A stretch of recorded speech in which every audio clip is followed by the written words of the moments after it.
Hi, my name is Peter. Welcome to this Joined Up Minute. What does thixotropic mean? Well, let me explain that by showing the ingredients of my favorite sandwich, peanut butter and mayonnaise. You can see that they're both quite thick, high viscosity. They don't run. But when I take my knife and I put it into the peanut butter, I get a lot of resistance. It's very difficult to move around.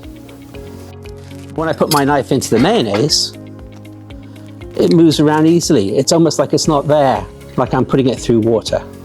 So what's going on there? Well, we call the mayonnaise to be a very thixotropic product, and what that means is that the viscosity gets lower or decreases when I agitate it or stress it or shear it. So when I put my knife through, the high viscosity product becomes very low viscosity almost immediately. And in fact, with mayonnaise, because it's so immediate, we call that shear thinning. So what's the benefit for us in terms of things like adhesives and sealants?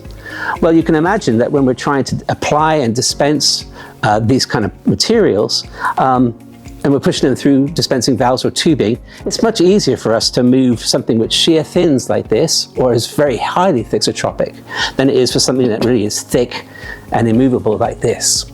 So when we have something which is thixotropic, or shear thinning, we can easily dispense it. It's low mess, it has a low tendency to drip, and it stays where you put it. Let's start by talking about your application.